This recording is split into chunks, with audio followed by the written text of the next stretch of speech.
they're just not responding, or...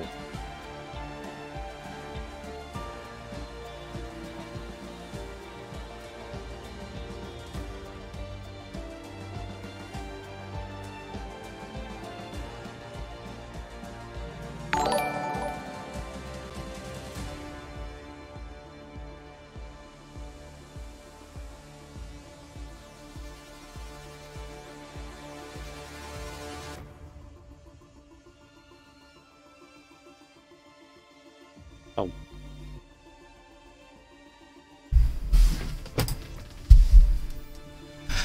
Good evening, everybody, and welcome to Racing Series Formula 1 League. It is Belgium, round 2 of Season 5 for Division 1.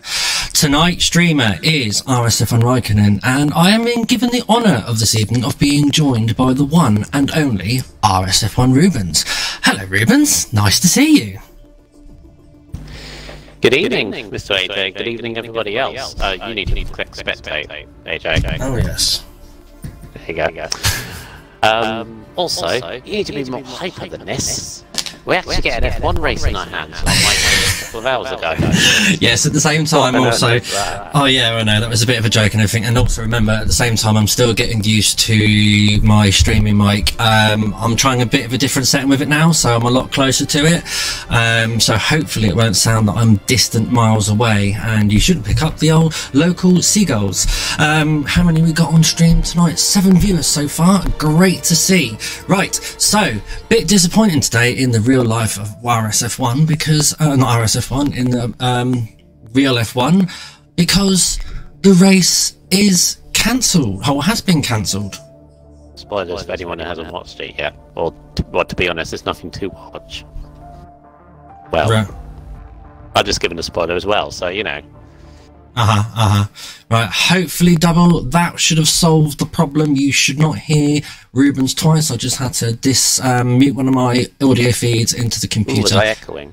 No, I had desktop audio as well as game capture audio enabled. So because for me to have been able to hear you properly, I have to have my headset on as well, and because so I can hear the game, it's quite confused. We can do it by PC of linking the Xbox into the PC stream.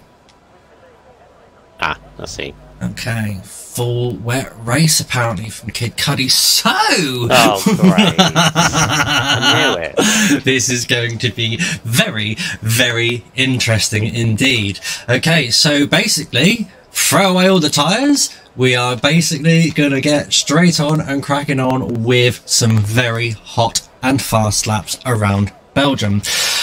Okay, so 18 drivers should be here tonight. Where the 18 drivers, I don't know, maybe coming in later. Anyway, let's have a recap of last week's race, France. So RSF1 Knights on his return, just get 3 laps done. Just get 3 laps done from Muddy. That'd be more exciting than earlier. Indeed it would be. Well, unlike the real life, we don't have to worry about driver safety, so we can go out whatever conditions it is. Anyway, back to where I was saying. Last week, RSF1 Knights on his return to RSF1 has definitely laid down the gauntlet and sealed a win there at France with the McLaren team. Second place went to Kid Cudi in the Aston Martin, so it's a good, strong start for him in his season. Al Dalphin third with 15 points, so Red Bull looking up there in Division 1 as well. And followed by RSF1 Daniel and the Alfa Romeo as well. So, that's a good start there from Alfa Romeo. Then, where are we? 10 points there. I went to Easton as well. Easton had a very interesting recovery drive last week. Unfortunately, they put it on pole. Wet start. Got absolutely swamped, and he managed to pull it back together and get up to P5. And then RSF on Milan and second Aston Martin. So both Aston Martins scoring at France. So that's good for their constructors' effort. And then Steerage and the Alpine got 6 points. And then, where are we? Slee, he finished, got 2 points for Alfa Romeo. So both Alfa Romeos scoring points. Noshals also gets a good 4 points there as well. So, interesting mix up there with the point situation. And obviously AlphaTauri now are 1 driver down. So thunder and lightning in the race, apparently, according to Ben F1 Racer. So AlphaTauri are down by one driver, so I'm sure that's not going to give them good dividends for their efforts. So Noshals is currently out on the track on an out lap, and he has invalidated there. Well, it's his out lap, so it doesn't matter. So, Ruben Spa, you don't like this circuit, do you? I'm not. I like the circuit. It's similar to France last week. I like the circuit. It's just never been. Doesn't like me, basically. There's a lot of formidable corners around here. Of course, the one that needs to be most respected is Eau Rouge. Eau Rouge and Raidillon. Actually, yes. On this game, I feel it's a lot more difficult than last. Than last game. Even it's like last game, as long as you got the line right in the dry, you should be perfectly fine. And in this game, kind of similar if you know what you're doing, but you need to know what you're doing more so, if that makes sense. Yeah. In the wet, which if we're gonna get it in the race, is absolutely terrifying now. The car will always snap on you if you're not on top of it, so might see a lot of retirements during the race. And of course, there's many other corners as well. Pouon, the corner with no name, Blanchimont, La Source hairpin, which, you know, me being the old-fashioned guy would rather have the it to be a lot more narrow when it was 20 years ago, rather than the massive runoff area. But yeah. That's just me. Just bear me 1 second, guys. I am trying to have a little bit of a play with the OSD settings. Haha! Oh no. Go away. Get back up there. Right, so wrong way indicator, we'll put that up here. Because one thing I have noticed on the streams, obviously with where the timer is and everything, it doesn't bode in well. Can that be left up there? Yes, it can. Because we don't really need half of this stuff on here. MFD, that can go there. Can it? Yes, it can. So give me 1 second, guys, whilst I just work a little bit of magic here. I was going to say, well, AJ's actually tinkering around at Raikkonen. Obviously, you mentioned that Ice won the race in France last week.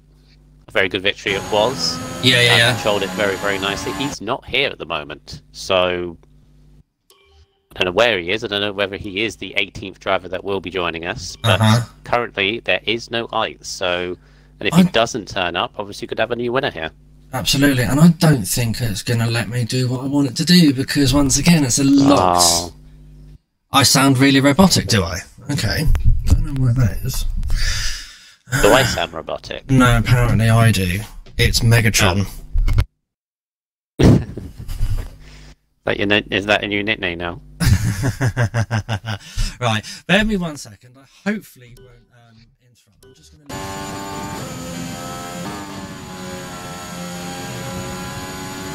Mr. Mansell in the Mercedes is just about to finish the lap. He's on the softs. There are quite a couple of people on the medium tires actually. Steer just crossed the line of 42.8. Oh, really? On the mediums.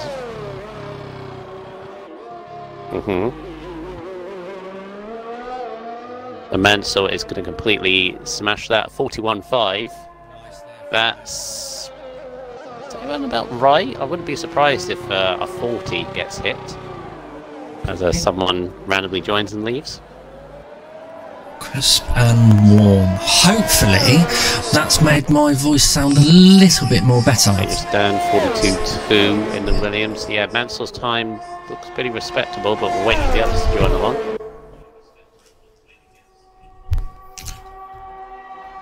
Dangerous Dan, there's the closest one. Let you say. You're right there, right? It's gone all quiet. Yeah. I was just testing out the mic settings and stuff like that, because obviously it has picked up a little bit of well, Snow was the one that sounds a bit robotic, so I'm just changing the settings on my mic, on my streaming mic, so hopefully that should help out.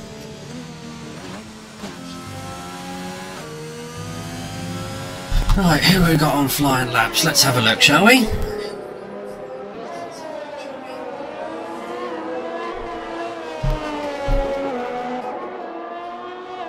There, Rubens? Yeah. Yep. Okay, so 12 viewers so trying far. to get the stream up on mine. Okay, so you're concentrating at the same time as well. Multitasking. According to Andy Yuzkin, he's been having a look at my TT in a pretty quick time I've got there.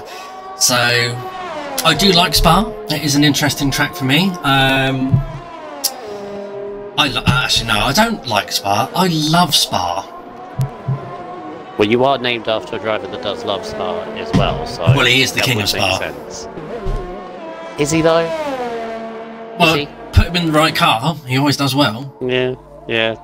I was going to say Michael Schumacher was, but... I know he didn't win it as much, but he did always do well at Spa, so... Actually, I think Michael Schumacher's got 6 victories around Spa. Oh. Of course, made his debut. Yes. Is it 30 years? Oh! Aldo's just gone flying around there. I'm spinning round at the exit bus stop. Oopsie. A little bit of a spinella there for the Red Bull. F2 Tom Zanardo is already retired. I would assume Polyban from last week? No. Or something. It must be. Yes. Sorry. Yes. Qualiban last week for F2 Topsado for his antics in putting intermediate tyres on a dry track. Oh, it's that. Oh, I thought it was something else.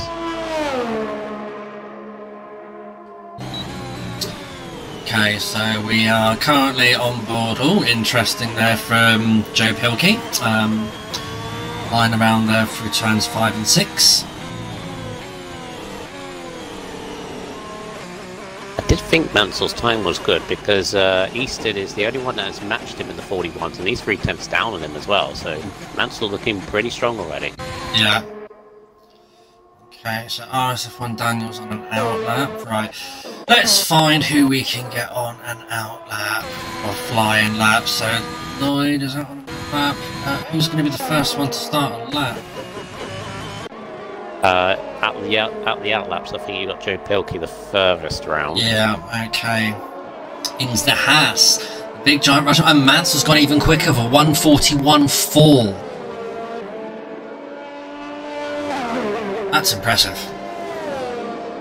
Very good. It's looking pretty well. And that's 3 laps on the soft tyres as well, which is a bit weird, actually. Unless he's gone fast lap, slow lap, fast lap, which obviously the real-life drivers do sometimes. Yeah, they can do. Indeed, they can. Let me just... Grand Prix track map, because I'm going to need it tonight. You need a track map? I thought you would know this, and he's got the names off by heart. Oh, well, sometimes you just need to get on board. So, as then Joe Pilkey comes around La Source, now that's turn 1. Down through the kink of turn 2, so that's got no name there. And then ready up for Eau Rouge, turns 3, 4, and 5. Flat out there from Joe Pilkey. Now it's just basically open the car up through the kink and then frontline speed as you come down, open the DRS. What is the Ferrari power unit capable of in this car? It's 202 miles an hour. Turn 7 and 8. Watch that inside curve at turn 7. It will eat the car alive, even if you just skim it. Now down to Brussels. It's turn 10. Corner with no name. And then down on the power hard as you go down into Puyon. Will he lift and drop back? Yes, he does. Keeps the car in, don't go wide. Invalidation there. And as he comes up to the Stavolo chicane.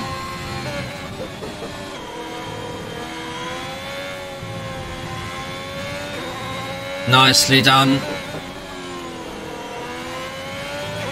And then through Pourfiere. Purple sector 2 from Joe Pilkey, and Joe Pilkey has had the pace.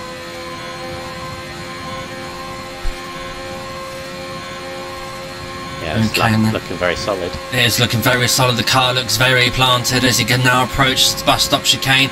Brake as late as you dare at the 50-metre board there from Joe Pilkey. Execute the bus stop perfectly. Don't wheel spin it. Kept it in third there to minimise this wheel spin. Keep it nice and short and across the line of a 141.862. P3. Should put him easily safe because we are going to lose one other driver other than Tom Zando.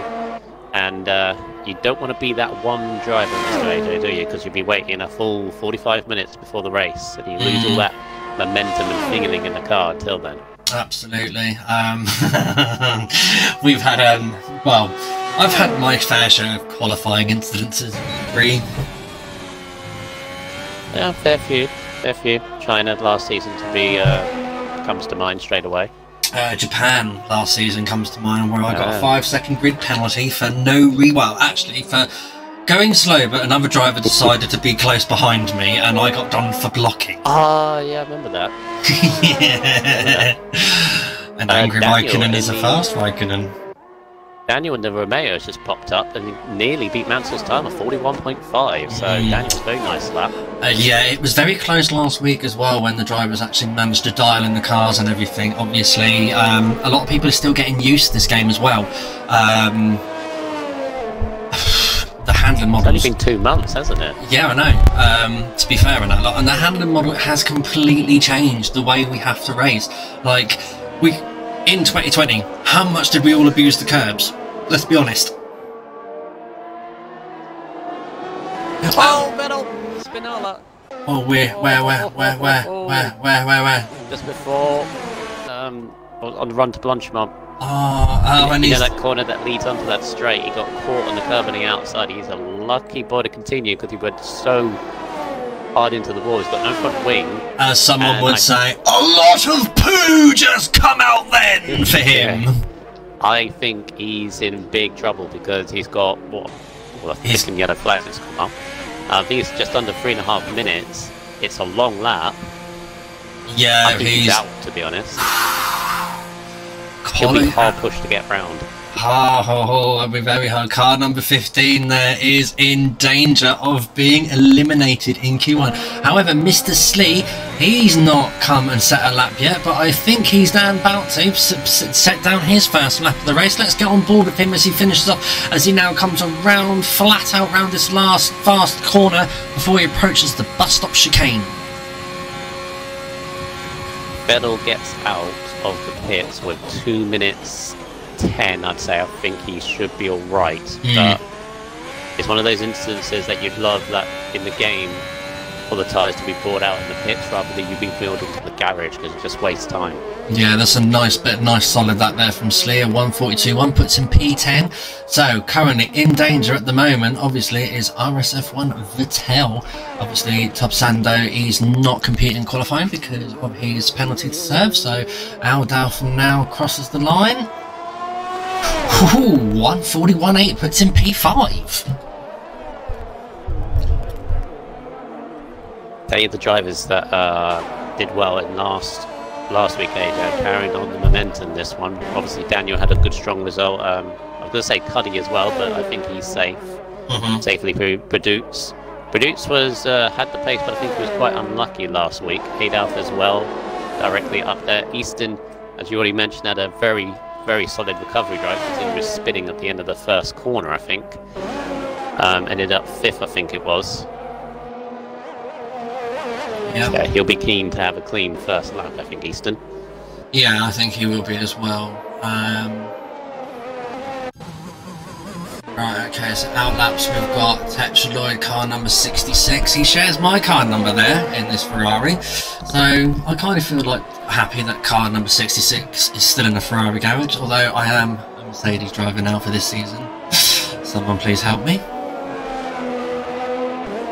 Vettel has made it out the pits. He's got a Red Bull of Hardy directly in front of him, which he is going to be able to set a lap, and it's going to be a crucial lap for him. So he really needs to move out the way, flag warning. I don't need to see you right now. Move. Well, the issue he has 40 seconds. He's got plenty of time, but he's got to get a gap back to Hard or not. Or not. Hardy's just going to let him through. Yeah, fair enough. Right, okay, so let's ride on board with RSF1 Vettel in the Ferrari as he now crosses the start-finish line to begin his times lap.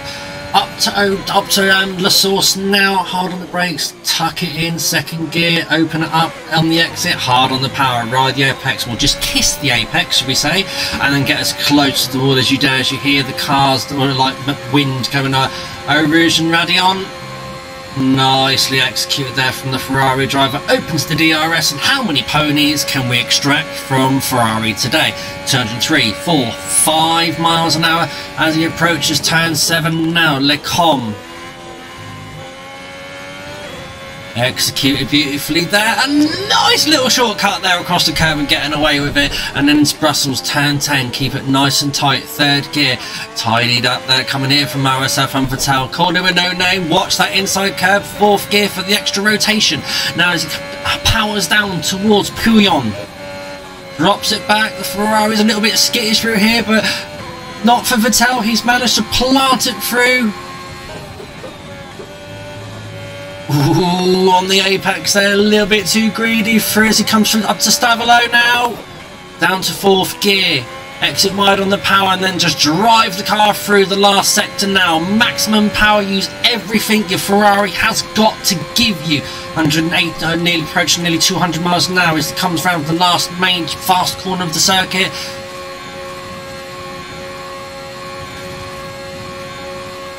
Hard on the brakes now for bus stop. And then opens the corner up and power down, opens the DRS and across the line with 1:41.3 and the fastest lap of the session. We weren't worried at all. Hardy goes up to 4th, he was in danger. Steerage is the next one. Could not Luke out because he was 7 tenths up in his middle sector. So I think Lukey is heading out, and he is. Steerage goes to 7th. How close though between Lukey and Dan. Absolutely, and that was a nice lap there from RSF1 Vettel.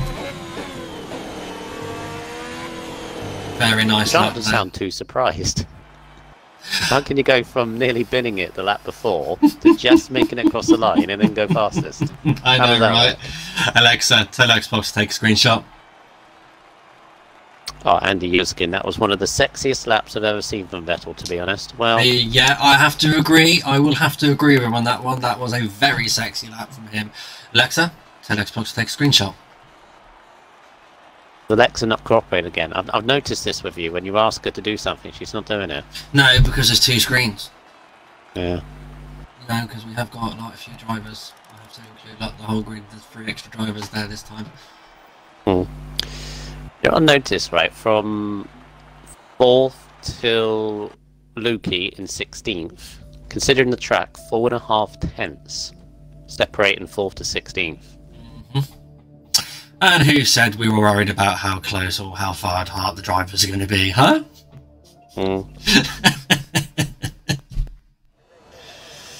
Right, quali 2. If it is a wet race, then I'd imagine... But there will be on dry softs, surely. Yeah, I'm going to say if... Why would he touch mediums?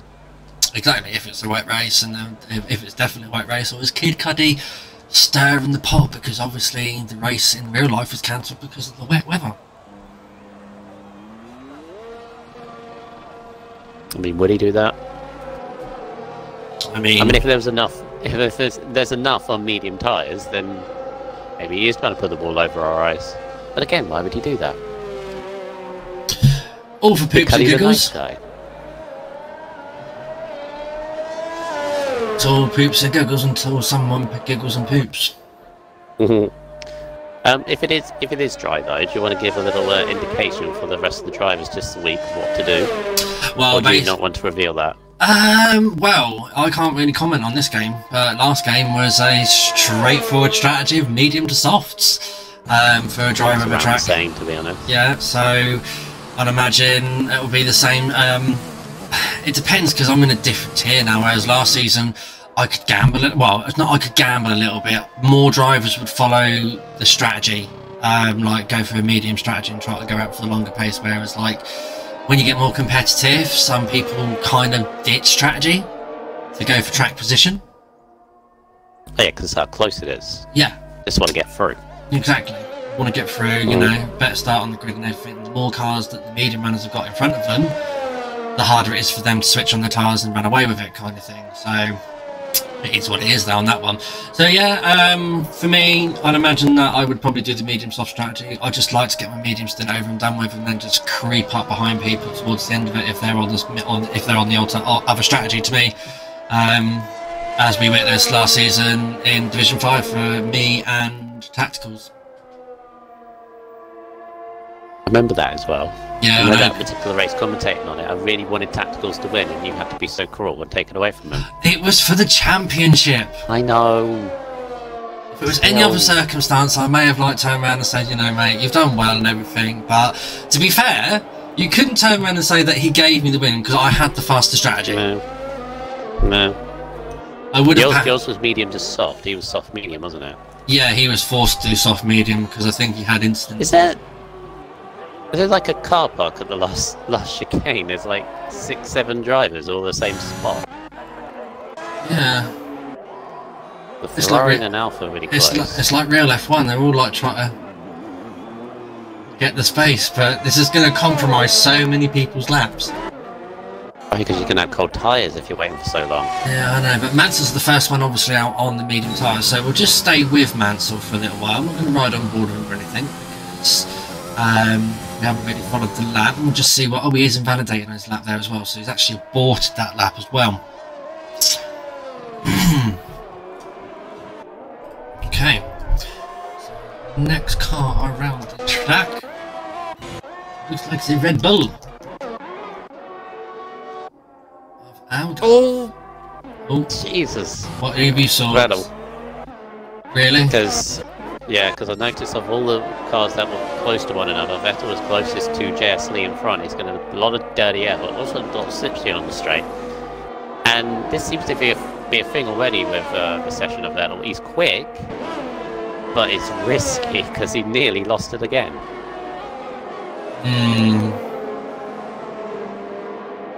Yeah. Right, so what's Aldaf doing now? Eastern there for 142.5 with the medium tyres. Pretty decent. I think that's matched the quickest and mediums briefly on Q1 actually. It was a solid lap.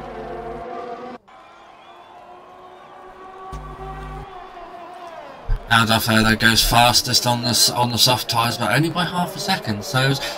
Well, yeah, I could do that.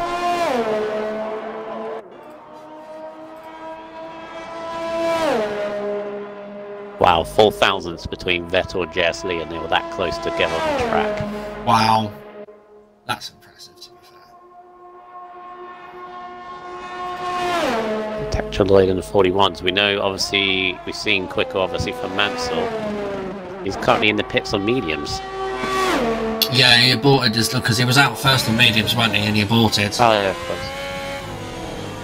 Puddy, just going slightly quicker on the 41 solidly now. Yeah, so it does look like they might be throwing caution soon, but RSF1 Daniel there, 41.4. Daniel is looking good. Daniel's put his name into the mix with this.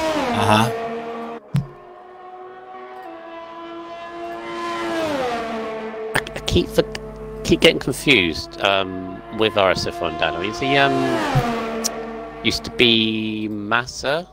Think so. RSF1 Massa from last season? Think so. He found some pace from last season, hasn't he? Because he was in F1 briefly, wasn't he? For the last few races. Yeah.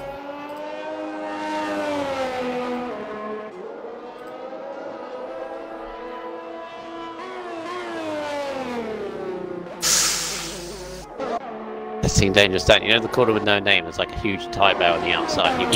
You scrape the tyre barrier.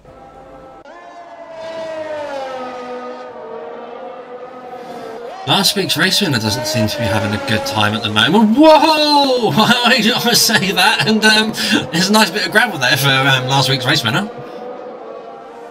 Last week's race winner? No, sorry, it's not F05 Milan, is it? No, because I was going to say Ice won. Oh, RSF1, yeah, he's not here, sorry. Well, and Aston Martin is not having fun around the track. 25 viewers at the moment, guys. Nice to see you all. Nice for the Sunday evening session of RSF1 Division 1. We're at Belgium. We're still going through Q2, and our rumours have it that we have got a nice wet race ahead of us, kind of matching yesterday, all the real life conditions. However, someone won't get cancelled though. No, it won't get cancelled. But however, like I said, someone may have decided to put a little bit of bread out there to see if we bite. Possibly. Who is it? I don't know. Mediums. So Eastern Milan produced and Dangerous Stand tried it on mediums. I think Eastern, even though he's done a solid lap on the mediums, I don't think it's going to be quick enough. No. Could be quite risky. By the looks of it, the time between mediums and soft is very big.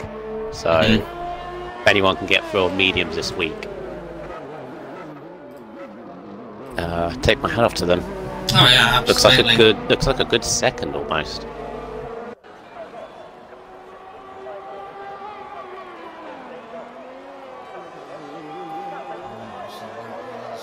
Mansell behind him. Right, let's get on board with the Mercedes now as he's just come around the first corner. So up Eau Rouge and Radion now on soft tyres.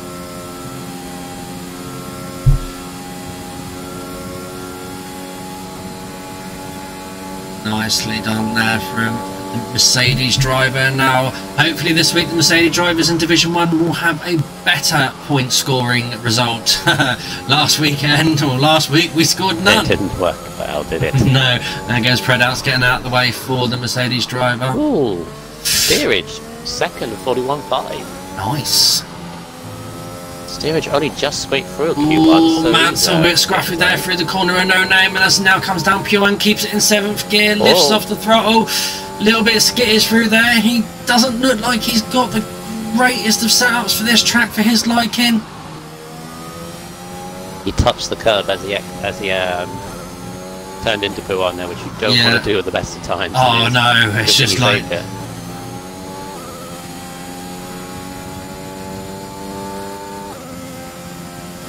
being done there, executed there by Mansell, using as much of the track he can. Looks like someone's had enough because you can see someone's gravel dirt lines there on the track. No, that was a big. Oh, no shells. No shells retired. Where has he lost it? Oh no! Before stab up. Brussels, yeah. Brussels. Yeah. Oh, Mansell there for 141.1. Oh. Nearly touching 140s. Are we going to see 140s in Q3? I reckon he's got a few more attempts in it, but my God, is he on pace tonight? Absolutely. Come on, Mercedes!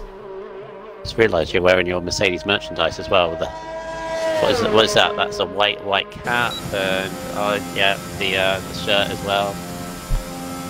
Well, actually, it's not a Mercedes hat. What is a Mercedes hat?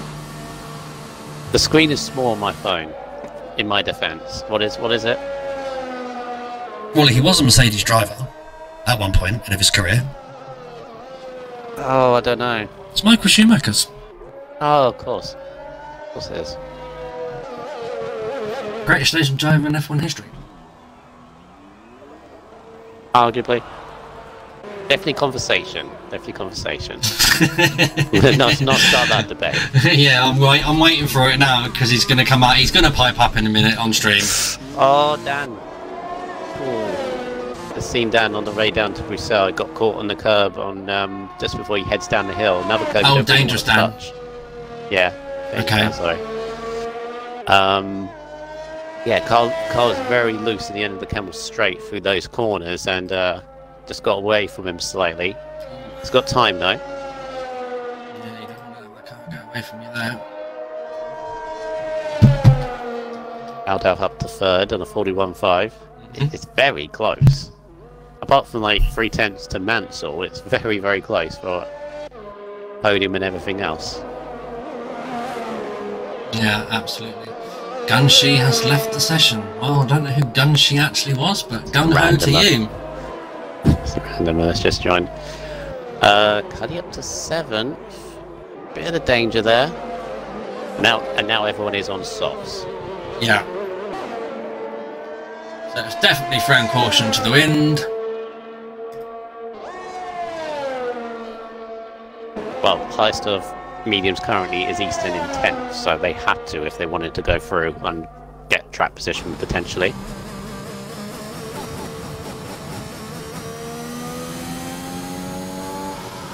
Right, okay, so Predout's on an out lap. Who we got starting a lap? Dangerous Dan, he's going to have to start his run. He had that incident earlier.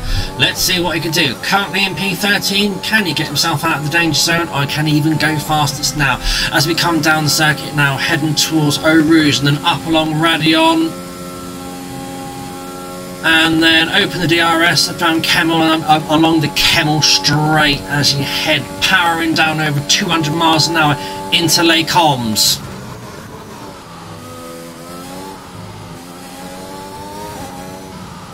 Nicely done there from the Williams driver. Now coming down the hill towards Brussels.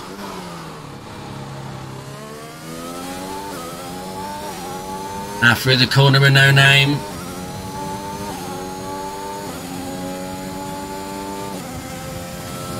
Guyon.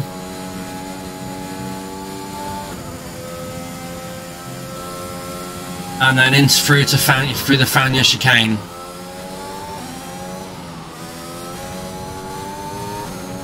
Looks very tidy this lap. Through Campus and then the lab and then short burst of power through Stavelot.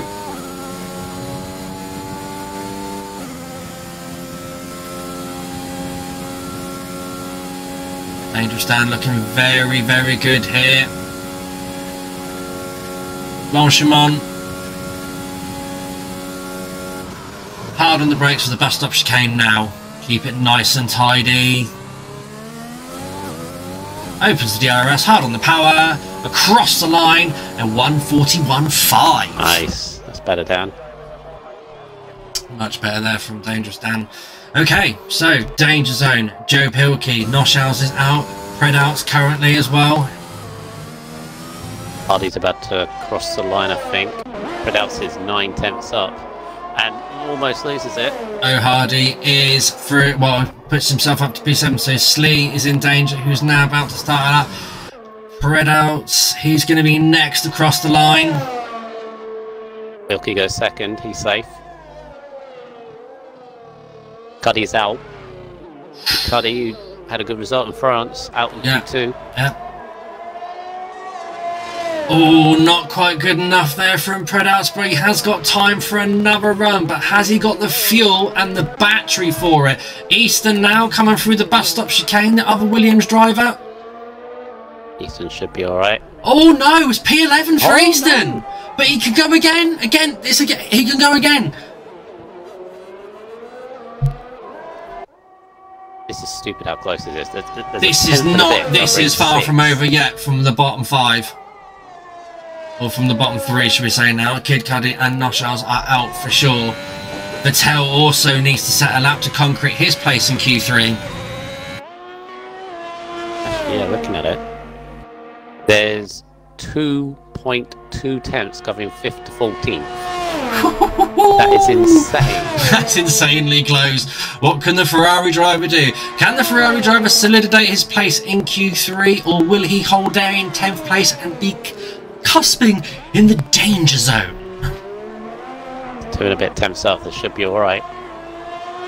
Goes fastest with 144. That blows away that one. Slee up to 4th, he's fine. Nice. Produce Easton and Hardy. Hardy's currently Peter. Yeah, Hardy's down.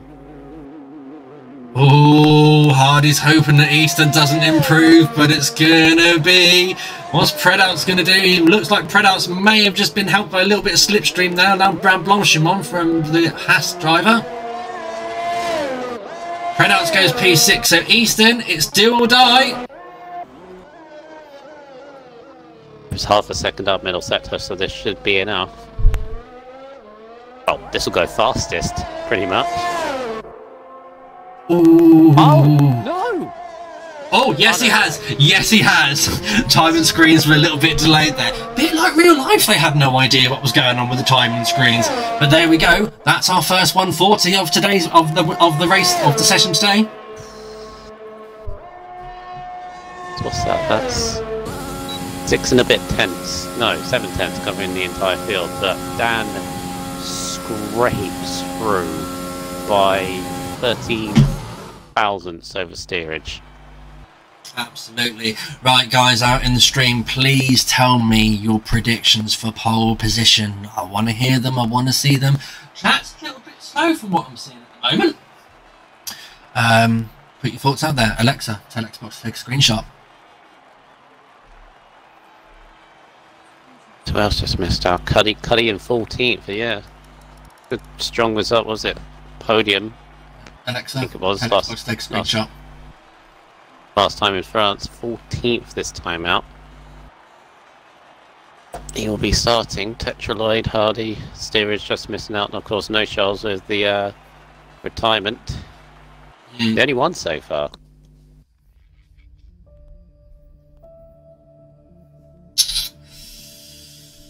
Q3.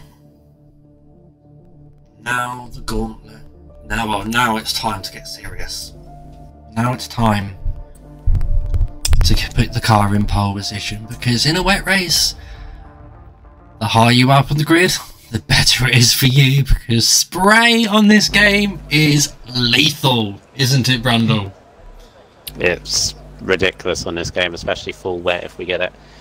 In the dry race though, you kind of don't want to be on pole, as weird as it sounds, because you've got that long run from La Source Hairpin all the way up the hill towards the end of the Kemmel Straight. It's actually better to be in third if you can get a good run out of the first corner. That's making sure that's banking that you are getting a good run out of that corner though. You know, that is putting a lot on. Right, okay, it looks like we're not messing around. Dangerous Dan is, excuse me, I'm burping at the same time I'm talking. Dangerous Dan is first out on the track. Oh no, he isn't actually. It's a Romeo Daniel. The other Daniel. The other Daniel. You were close. No, I'll take that. Close. Stream, what's going on out there? Why are you not talking? I want to see you texting. Come on, it's great to see you out there. How many views do we have? According to my calculations, 21. It seems normal amount. They're just quiet, just taking it all in, I guess. Sometimes the quiet chat is a good thing, actually, AJ, because it means they're listening intently and watching intently. Very, very true. It's Whoa! Whoa! Oh. Did you see that? I heard it. I didn't see it. Well, that Alfa Romeo definitely pirouetted, and I imagine that RSF1 Daniel just literally pooped himself. Right, so Vettel's going to be the first one to settle up. Okay. Fastest man of both two sessions. No, he isn't, sorry. He did get pipped by Easton. So, fastest man in Q1. But then is that Slee getting out of bashing him along? Yes, it is Slee bashing him along. So, Slee wants to be the first one on the first flying lap. Right then, let's get on board with, I'd say, Cornish driver, because he's from that way. Okay, so down the start-finish straight. Actually, Brandel, take it.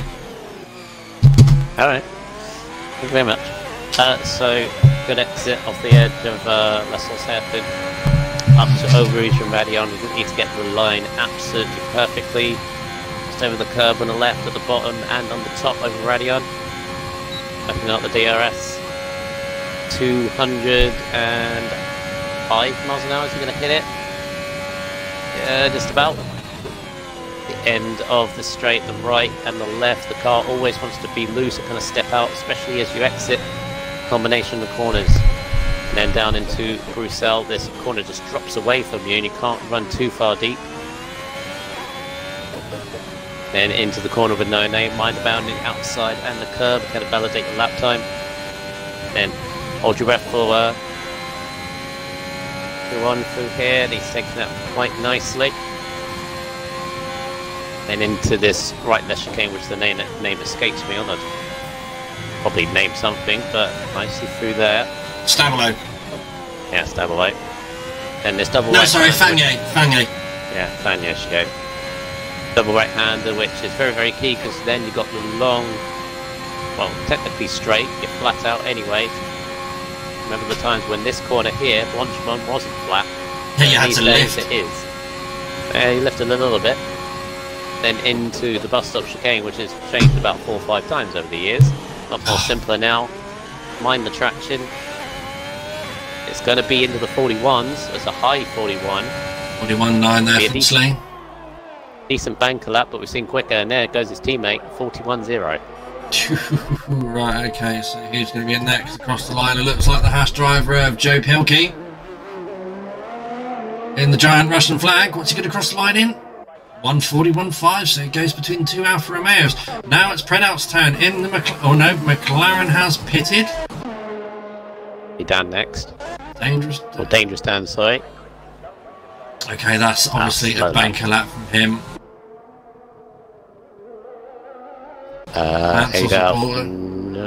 Adolf's going again. Takes the wide line to get the better exit, so he's going again. What's Milan going to produce? Milan's going into the box as well. Ooh, interesting strategies here. Well, interesting because a lot of people are aborting their laps.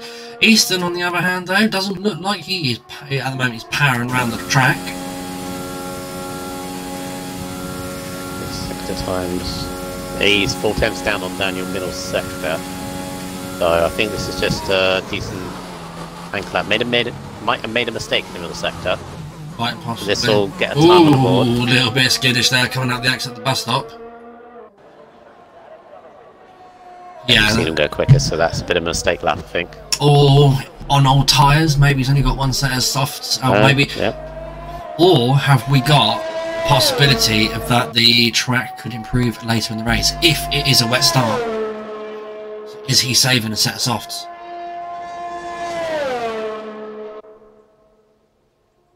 Eventually, Vettel is the next on, and he 300s down on Daniel's first sector. And he's also invalidated. Oh, and he's Spinella! So, jeez, this is 3 big moments he's had in this qualifying, one in every session. Had a big massive off in Q1, which he was lucky to continue. Big moment in Q2, and then another one in Q3. But yet he's quick. Seems to me he's running a setup which makes you fast, but it is very risky to control.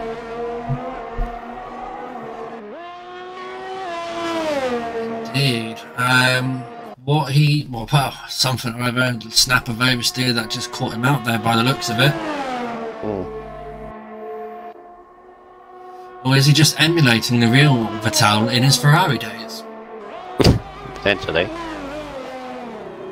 I always say to people, if people are and ahhing between like 2 setups, and like one of them made them quicker and one of them was safe but stable, I always say go for the safe and stable one, especially in a race. Oh yeah, without a doubt.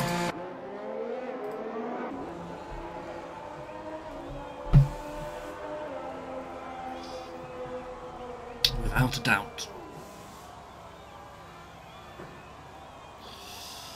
Okay, so Slee is out on his second outlet. Aldalf's currently on the rack as well. It looks like he is pushing.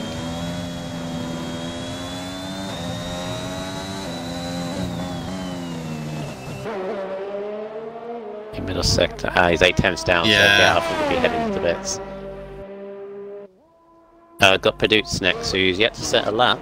But he's still got 4 minutes left, so he could do another one after this one, but he's about to start. Right, so it looks like he's getting underway. DRS open. Down across the start line now. Oh no, it's an out lap. No, it isn't. We have started. So into the La Source hairpin. Seems weird saying McLaren Mercedes again as well. Up Eau Rouge and through Radion. Oh! I saw that drift. I saw that drift. Saw it in the broadcast camera. Yeah, it was quite loose halfway through.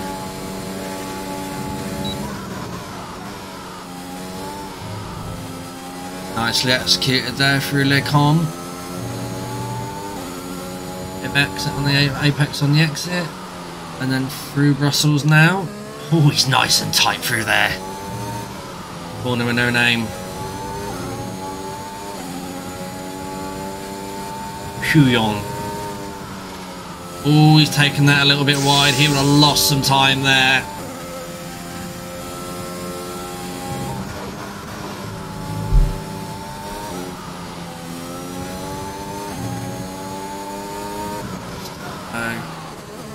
No, Fango, sorry, and then through Stavilo.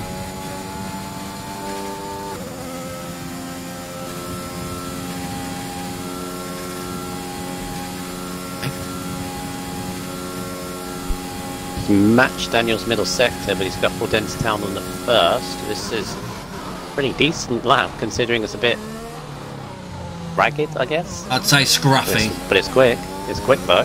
Yeah. Puts him on potentially a P3 there. What's Lee doing?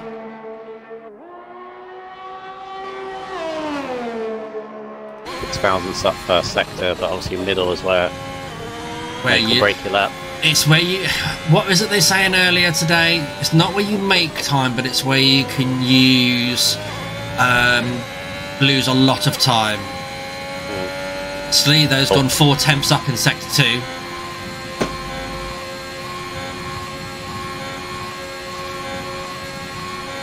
Element saying he's enjoying the stream. Hopefully everyone else is. Hopefully. There's Timmer there as well. Hello, Timmer. It's good to see you.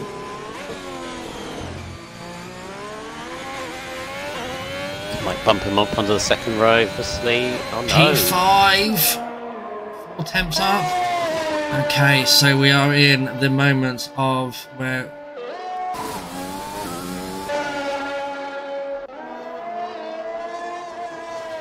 How are you doing, Timmer? It's good to see you, like I said, and hopefully you're all well and looking forward to your turn around this beautiful track on Tuesday. I shall be watching.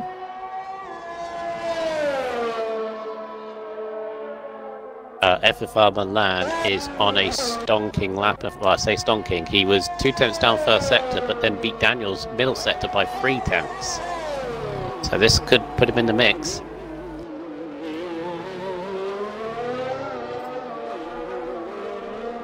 He's gone P2, 141.3. But Predouts there, gone his second run, has gone between the two and gone in P2.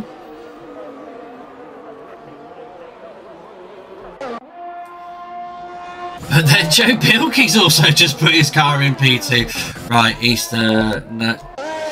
Dangerous Dan's turn now, across the line. 41, so he stays P7.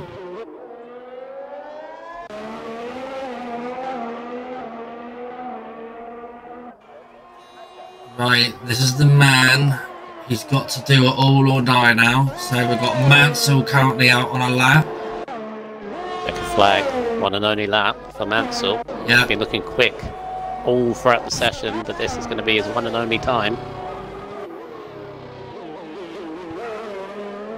Looks pretty good. This might go pole. Yeah, he got a little bit of a wheel spin, and he does 140.9. Nice there for the Mercedes driver. However, we have still got RSF1 for 10 out on laps, RSF1 Easton out on laps. These two drivers have been very quick, and at the moment, Easton is currently half a second up from his previous time.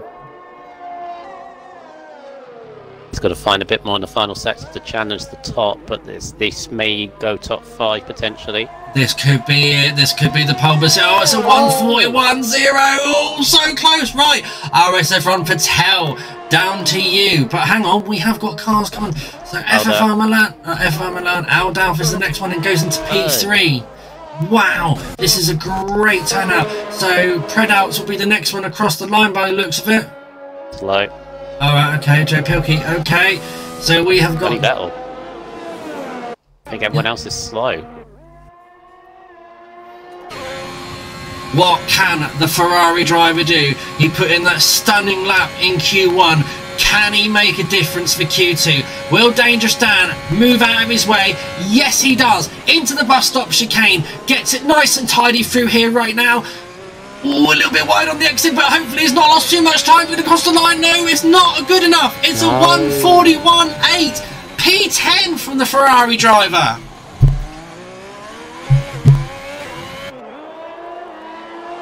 You won't be happy with that, but the top 4 split by a 10th, AJ. Very close qualifying all round, but Mansell tops it. Wow. Mercedes pole position, followed by Williams in second, Red Bull third. That's a mix-up of the grid, isn't it? Top 6 different teams, separated by 1.7 tenths. It is very competitive and bodes very well for the race. If it's wet, it's kind of a shame, really. Yeah, it is. Alexa, tell Xbox to take a screenshot. Yeah, Mansell and Easton on the front row. Adolf and then Daniel. Hilke Produce. Milan, Slee, Dangerous Dan and Vettel. So that's qualifying. Now it's time for the race. What's it going to be? What do you reckon? I don't know. Intermediates, full wets? I don't know. Dry? Mansell is rapid. Is it dry? Is it wet? Is it intermediate? I just don't know. I do know one thing though. I need to go get my bottle of drink to refill my glass because it's empty. Alright. Oh god. It's full wets. At least we get a replica. Oh, summer's already started as well. I think you'll have time to refill the drink. Oh, you're taking your mic. Never mind.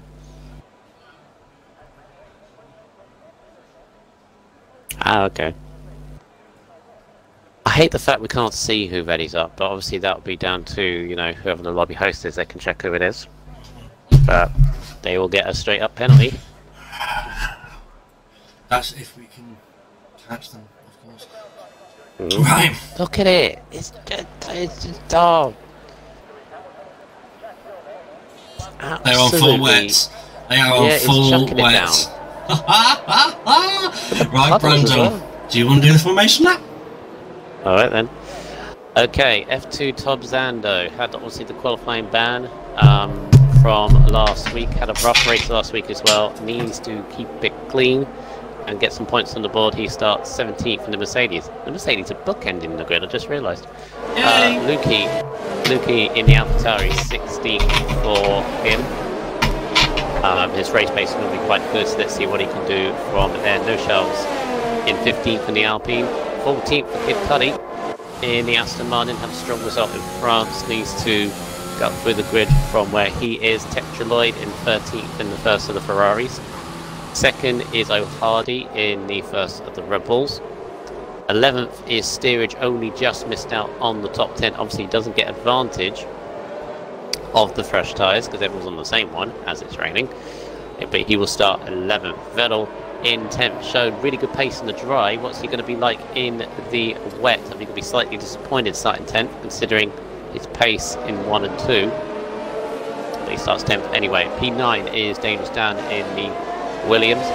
Jess Lee is 8th in the first of the Alfa Romeos. Then it's Milan in 7th for the Aston Martin. Produce in the lone McLaren tonight is in 6th for him. Then top 5, Joe Pilkey in the Haas, the only Haas. Tonight, RSF1 Daniel's been looking pretty good. Just missed out on pole, amazingly, even though he's 4th in the Alfa Romeo. 3rd is Adolf in the Red Bull. 2nd is RSF1 Easton in the Williams. He had a rough first lap last week after starting on the front row. Let's hope history doesn't repeat for him. But our pole man, Mr. Mansell in the Mercedes. And I'm sure Mr. AJ here alongside me will be cheering him all the way to the flag if he can make it, because this might be a long one. This might be a very, very long one. I'm all down for that idea, Muddy. Let's see the race director and call it after 2 laps. If Mansell can keep it ahead of us and not bin it. Well, guys, that is the formation lap, and now we have got 17 Formula 1 cars lining up on this river of a track. Let's just face it. This is going to be interesting. Lincoln, there, I see you're optimistic as usual. Half bin will grid it up, oh Rose, you watch. Oh god, can you imagine if that did? Imagine if that did. Well, at the moment, Crash the Season goes to last week's F4 race. Not F4 race, yeah. Was it F4? I know. F2. F2, yeah, Rocket and Centurion, I think it was. Yeah! That was only 2. That was only 2. That was a fantastic. Oh yeah, Shane's pilot. Okay, 1 light, 2 lights, 3 lights, 4 lights, 5 lights. No! And Vettel gets a jump start penalty. Yeah, for jumping the start. Lots of drivers there mistiming it. Drive through for Easton, Mansell and Vettel. Oh my days, everyone has got away there. Well, not everyone, but there's going to be a few angry faces there, including mine from Mansell. How dare you jump the start? It's fairly easy. Here we go, guys. First lap, Eau Rouge and Radion in the absolutely soaking wet. Are we going to see carnage? Lots of cars going wide. But they've successfully got through, so an uneventful start there for the Belgian Grand Prix for Division 1. This is absolutely treacherous conditions, as then Easton leads the field away off the Kemmel Straight. Mansell managed to hold on to seconds. These 2 drivers will have to serve a drive-through penalty within the next 3 laps. So initially, the race leader is RSF1 Daniel. But hang on, Joe Pilkey is really right behind the back of that McLaren of Predouts. RSF1 Vettel though, well, minus the jump start, he has had a good start. Just been passed by Adolf there just before P1. I don't know how. Half the grid were practically drifting their way up for Eau Rouge and Radion, but nobody binned it and nobody's round so far all of Victory, which is pretty impressive. Pretty impressive. So they are looking like they are taking a few caution measures through around this treacherous race circuit. I don't know if the conditions are going to improve. All I know right now is that these guys can hardly probably see a thing. Noshals there is at the back of the grid there. He is not having a good time. Oh, and he gets very wobbly there as he comes out the Fangye. You almost said something else, didn't you? I can't remember, I don't know. But of course, with the drive-through for the top 2, AJ, this puts Daniel in the lead. Yeah, so Easton takes it straight away. Mansell's decided to stay out. He's going to hold and save another lap, which he can do. He has to take it within the first, well, within 3 laps of being awarded the penalty. So he wants to hope we don't get a safety car anytime soon. Oh, yellow flag. No Charles had a spin after the last corner. He's got no front wing. Virtual safety car. Oh. Sorry, Mansell. Kind of spoke up there. Oh, yeah, that's going to kill... No, even the virtual's going to kill him, isn't it? Well, if the virtual safety car ends before his lap, he can still dive in and take it.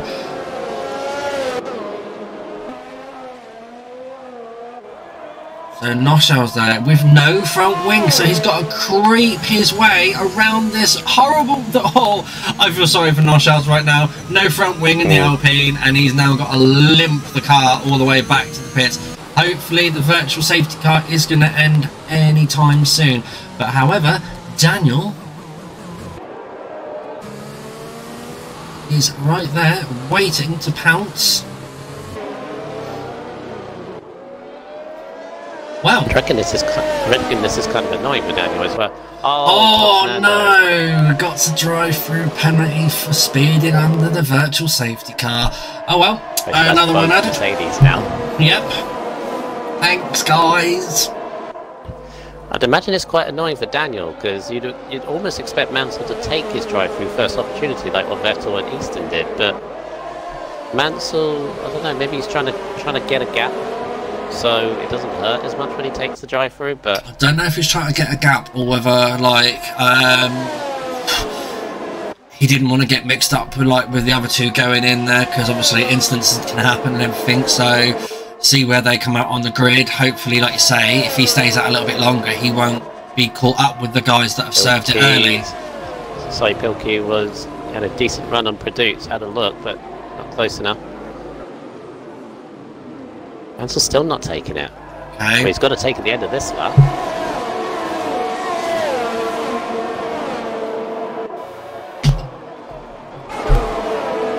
Okay, so this race will obviously not have any DRS, so overtakes, they are going to be down to pure skill, power, and balls of steel.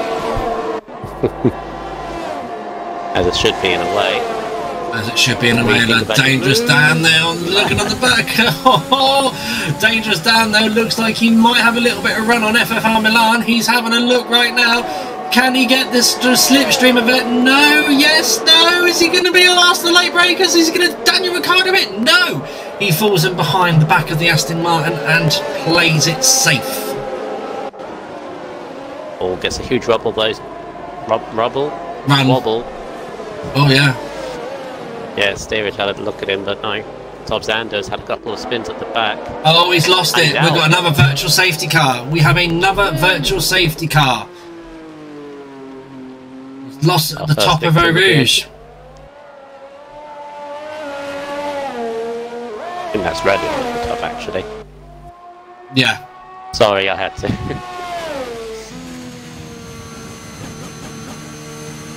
Ah, they cleared the Mercedes before we could get on board with Noshals for it. Okay, so it's only a virtual safety car, so we should get way under racing again very shortly. Is Easton... Where is Easton? He's actually in the... He is. What? So Easton's had his drive-through, yes, and he's already caught up to the back of the pack again. So... Pretty good, and Vettel as well, not too far off either. No, I could imagine with the virtual safety car happening whilst they were taking their penalty, it may have played into their favour. Is Mansell going to be able to take his drive-through? Under virtual 3 laps. Under virtual safety car, you can't, and it doesn't count as a. It doesn't count. He's got to get round again as well. So this is where the game might DSQ him in a minute. It'd be really, really harsh. Rules, of course, but it'd be really harsh if it does. Absolutely. But like you say, the rules are the rules. We are green flag again. It's the Intectronoid. Speeding under virtual. Oh dear. But we are underway again as the cars get ready to go up Eau Rouge again. Oh! Oh! Oh! Oh, yes! Lots of debris everywhere. I just realised something as well. As oh no! Collected. Oh, they were banging wheels. End of the straight. Oh, that's not Vettel. Dectronoid is round as well. They're struggling at the moment. Both Ferraris are struggling at the moment. We have got a Ferrari with no front wing of RSF1 Vettel. He's still there. Oh, Mansell, sorry. Mansell nearly lost it. I just realised something. Look at the sky. Look at the rain. It's monsoon. This ain't heavy wet. This is monsoon. You know that icon, the cloud with the straight lines underneath it that you get in the game. No. This is monsoon. Oof. Look at it. Yeah, it is very wet out there. Very wet.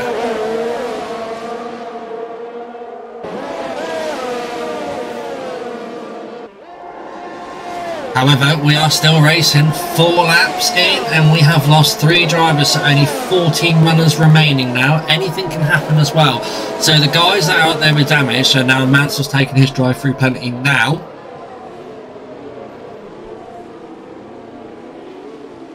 Is this going to drop him? I mean, if he's still with the pack.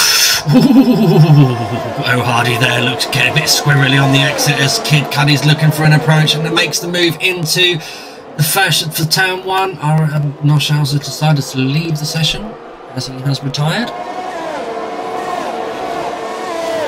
Oh, Mansell comes out right at the end of the pack in 11th.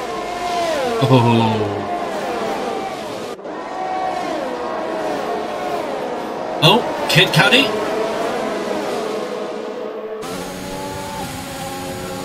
It's about a moment. This is very, very tricky conditions at this race now. It is, yeah, this is monsoon. It's chucking it down. The sky is, it's almost like fog at the moment. It's ridiculous, but yeah, the weather is absolutely raining cats and dogs out there. It is torrential. These guys, they might as well be in boats. At the moment though, you've got Produce, who's about a second off of Daniel, and they've gapped. Virtual safety car again. Too much debris or rain or something, because I don't see anybody off. No, I'm now having to scan through the grid myself, but Vettel's in for something.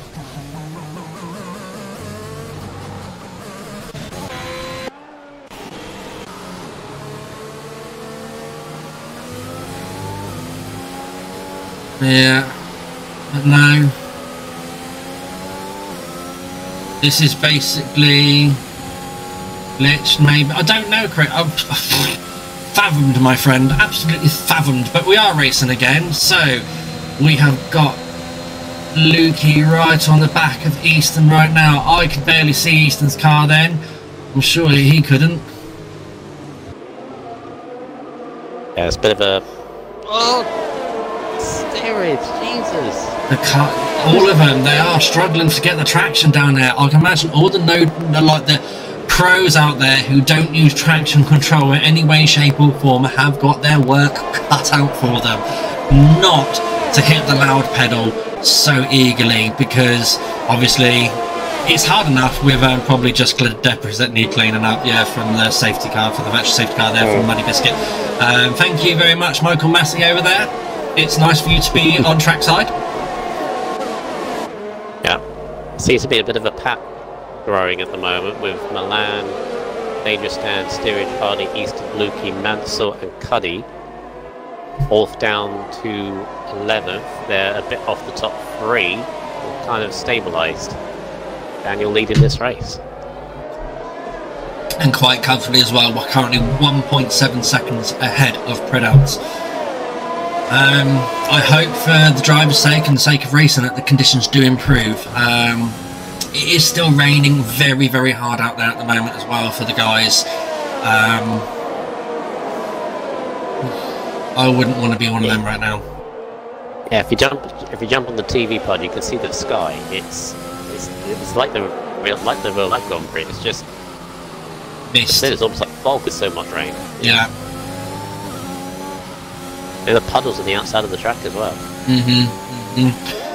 So it is definitely, they are definitely on the right tyre. I'm sure Jeff is telling them in the game as well. We do believe we're on the right tyre.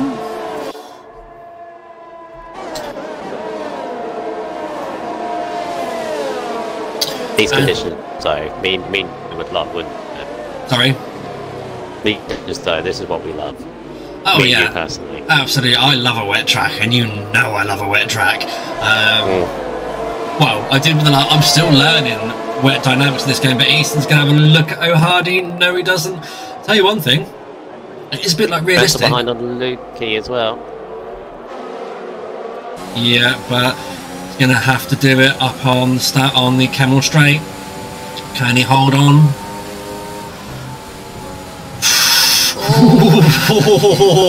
You want to put the power down, but you can't.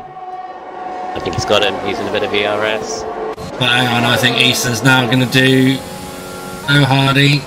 Yes, he's done it. I don't think Hardy used any ERS. He's playing a little bit tactically here. Maybe thinking in his head that Easton's the fastest driver here. Just allow him to go through and maybe follow him. Yeah, Easton's doing well with his ERS management as well. He's still got 97% left as well, so all good on that one. Well, in the wet, ERS management really shouldn't be a thing to be troubled with, because you're braking obviously a lot earlier, and you're half throttling a lot as well, which also helps charge up the ERS. Vettel though, he's gone fastest in his own Ferrari. He's got loads of clean air, isn't he? Absolutely, yeah. Got to keep his head down. Keep your head down. Yeah, this gap, apart from Easton making a few moves, doesn't seem to be breaking apart too much. Oh, Mansell. Mansell's a huge off. Yeah, I've just caught that on the camera now. That wing damage, I can't see from this far back. No, it's not, but he's dropped way off. So, Mr. Recovery for him now. Does he put on a fresh set of tyres? And I don't know how good the wets are on this track. But no, he's persevering and he's going to keep going. Right, go on. I can't remember. I've only had a few full wet races. I know Inters you have to fit. Because if they've always been tyres where you have to fit around about halfway. I'm not sure about full wets. Easton's got a good run on steerage. Absolutely, he's now looking along the camel straight. Look at Easton go. The Williams is looking very fast in the wet. Round the outside. What a move! This is a deja vu for Easton, isn't he? Because he had to do this last week. Yeah, and it was mixed conditions as well last week in France. I wonder if there's going to be any team orders with Williams here, because clearly Easton is the fastest up this pack. He's moving his way through. Yeah. So he's got Dan next. Yeah, I wonder if he's in the party with his teammate now, and I wonder if they're getting the team messages that one is faster than the other. Easton does not want to compromise. I'm sure Dangerous Dan does not want to compromise his teammates' race at all. So, or maybe they're not. Maybe there's a rivalry between them for #1 status for the championship gauntlet. But oh, Easton's not. Yeah, he looked on the inside. Oh, Mansell there gets a time penalty. So far, we're looking good on time penalties from the field. I'll say that, and you watch the board light up. Yeah, Mansell just got one. Yeah. I've noticed I'm just checking up the lap times to kind of see who is kind of fastest at the moment. You got Daniel and Badoots that are just popping into the 57s. They were in 58s, 59s, so the track might be getting a little bit better. As Easton does go by Dan. The only other one in the 57s matching is Easton. So as long as he can get past Milan now, and maybe start catching the top three, as Cuddy's gone to Inters. Ooh. Really? So's Mansell. Well, let's be face it, they've got nothing to lose. What? Yeah. Is it though? It's a very, very risky move. Very risky. And we've got a new follower.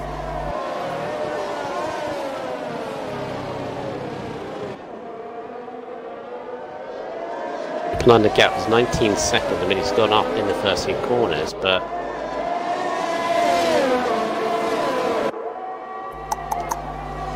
the rain has eased off. Yeah, but there's still too much standing water. Far too much standing water. If they're navigating this track the way it is on Inters and they're being fast about it, I need to get in the party with both of them and learn their tricks. Yeah. To be fair, the gap was 19 seconds. It's now 18.3. He is gaining. Oh, Easton, you get a little bit squirrely there on the exit.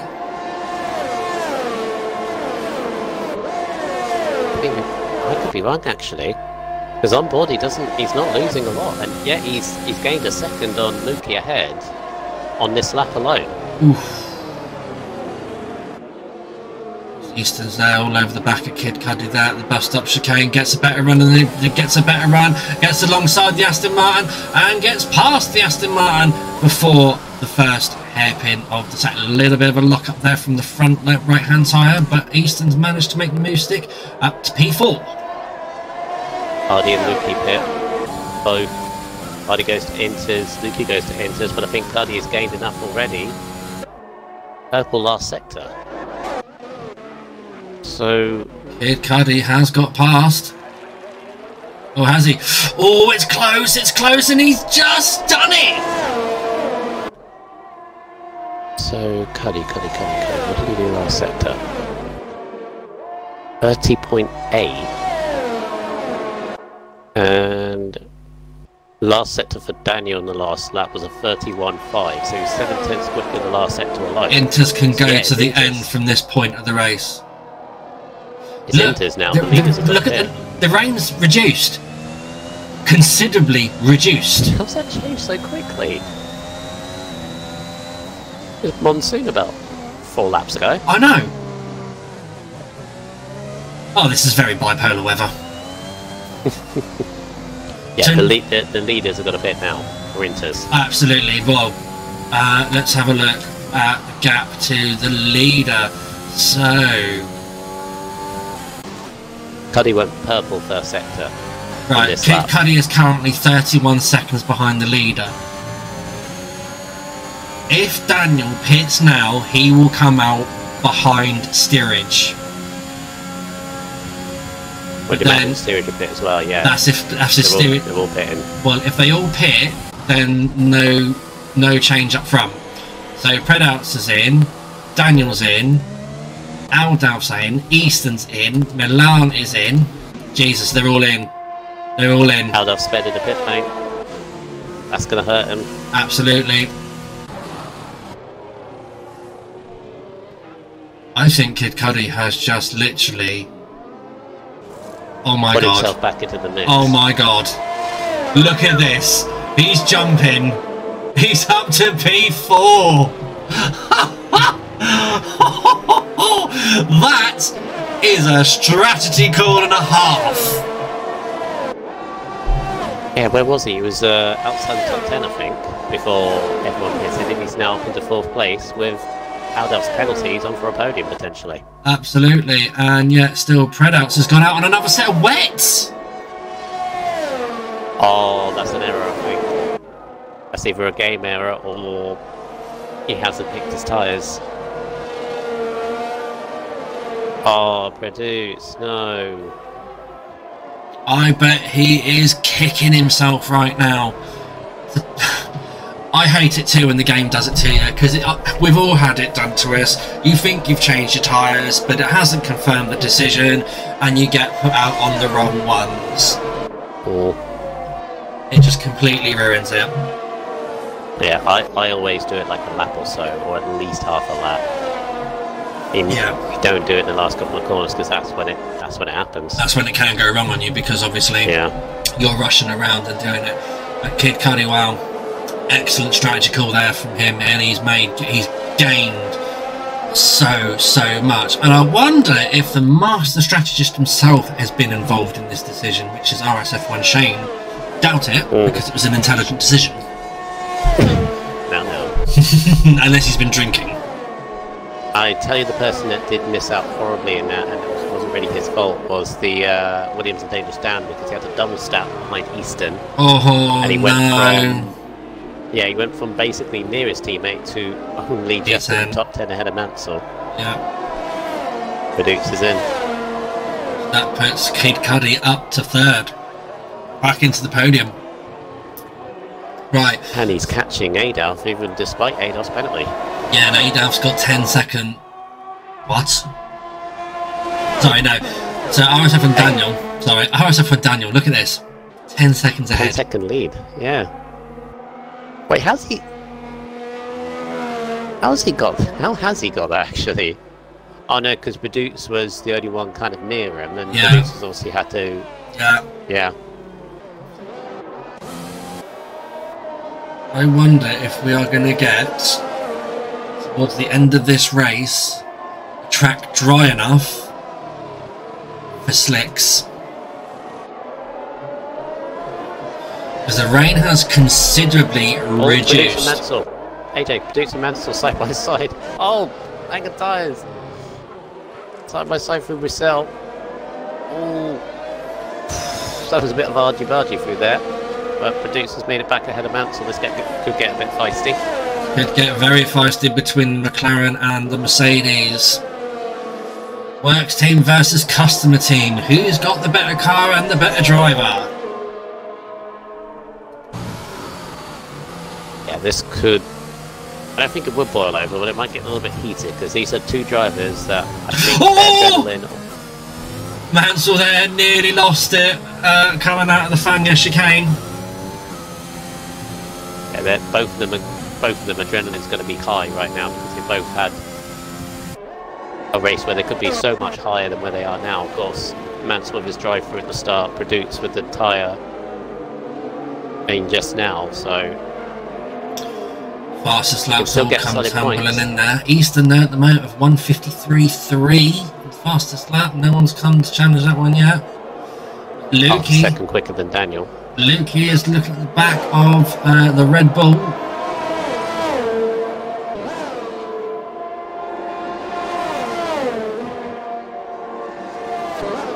Daniel's got a comfortable gap at the moment. Easton's going to look like he's going to try another run. No, he doesn't. But I tell you what, Easton, he's getting up there with it. He's getting on with it. It's one of those things, though. You've got to question, what if he didn't get his drive through? Hey, Mansell. I was saying Easton. Well, both of them, really. Yeah, but Easton especially. Well, if none of the drivers got any penalties... It's just unfortunate that they released the clutch a little bit too early. Yeah.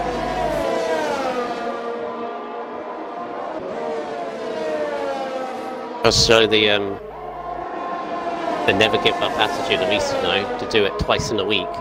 No, exactly. And like you just got go on. What? So he went a little bit deep there. I thought he was off.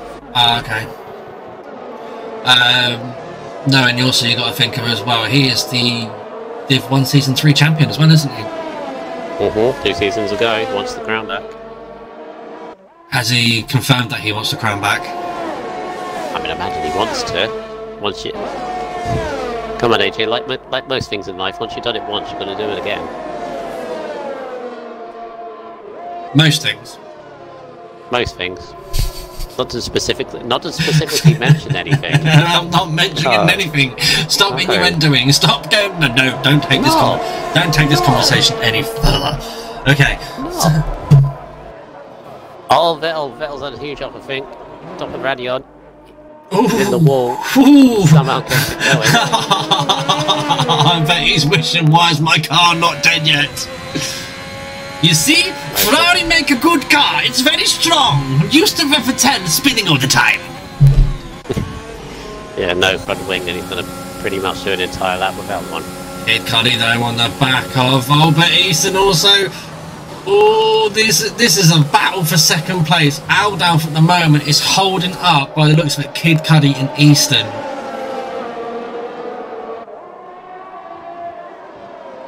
Spa's a big lap 14 already, by the way. Yeah, lap 14. But then it's been eventful, you know.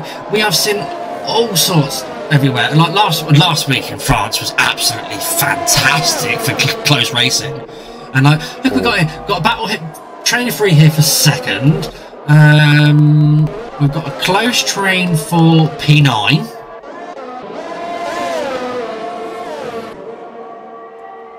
Headouts on the back of Dangerous Dan. Oh, right on the gearbox as they come round Puyon. Oh, it'd be too dangerous. Oh, why have we got a yellow flag? Who's offside? Vettel out the way. Ah, yeah. Slow moving car. Cuddy! Easton's gonna run. Easton's gonna run a Cuddy. They're gonna be side by side with Blanchimon. Easton's just gonna get ahead. Oh. Great save from Cuddy, but he got caught on that outside curb. Practically sideways, but that's all Easton needed to snap up third place.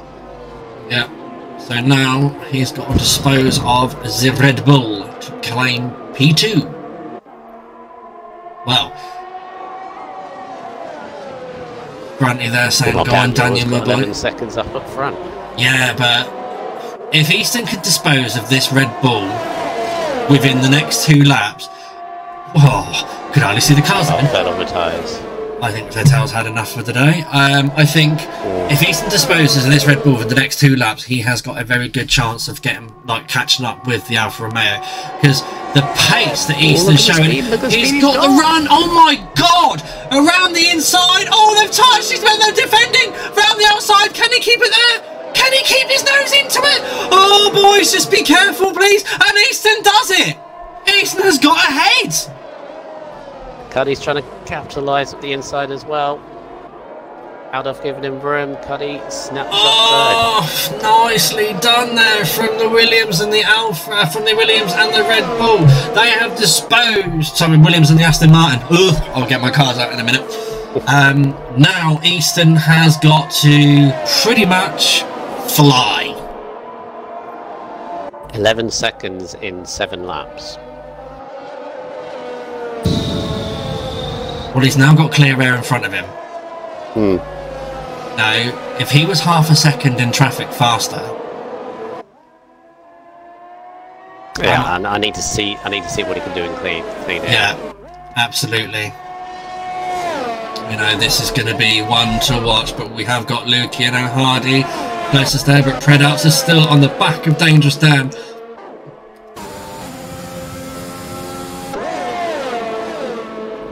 Predouts now on the back of that Alpha Tower of the Williams.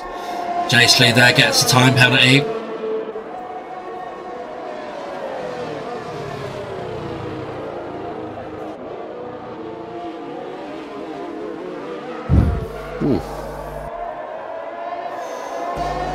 Still got Dangerous Dan, Produce and Mansell close to one another. Yeah, but we're currently with Predouts now on the back of the gearbox of the sister Williams.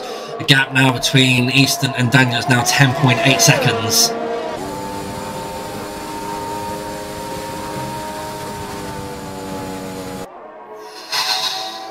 Oh, Predouts has got to run here, surely. Puts on the ERS button. But we are defending. The Williams is defending. Can't get the slipstream. And it is still slight drizzle out there. So I don't know if we're going to get any closer to the time for soft, dry tyres. Track is most definitely dry now. It is drying out. The puddles are almost gone. Oh, Predouts there get such a better run there through with the corner no name as they come through to Puron. This is where it could go so wrong for the McLaren right now. Dirty air, unbalanced. But no, he's kept it on the black stuff.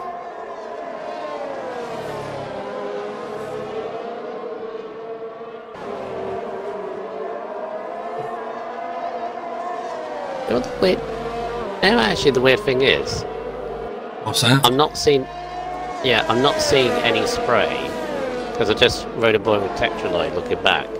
There's no spray coming up from the back of the cars from, Kemmel Straight all round there. But as soon as you get to Puon, that's when the spray comes up. So it's actually go on, Predouts. Are you going to do it? Are you going to go into the bus stop chicane? No, he doesn't. Gets the run though. On the power, can he get past him? DRS enabled. Game changer. Game changer. One little twist.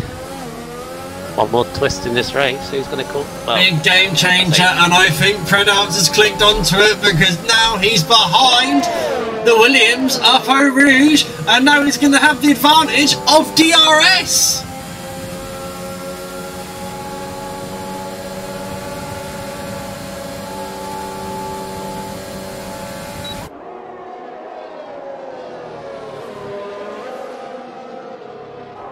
Yeah, Muddy's saying... yeah, I'm asking the same question.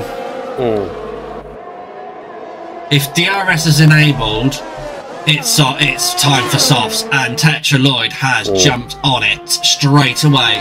Got nothing to lose in the Ferrari, apart from gaining positions. This is going to be one of those, though. I think the first couple of laps are going to be very right, Sleaze in the pits.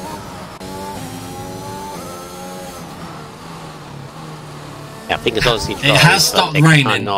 It has stopped raining. Oh, Easton!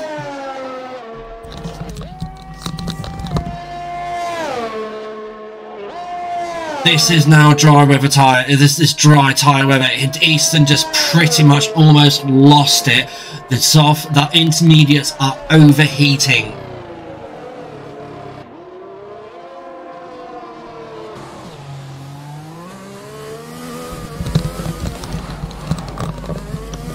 Right, okay. Has the Ferrari capitalised here? I think they're too far away to actually make a big difference, because the field is quite bunched up. But 4 laps left of the race. Anything can happen. I still think you've got to be careful. Easton's had to have a wing change and comes out in P3. Kid Cudi's up to 2nd.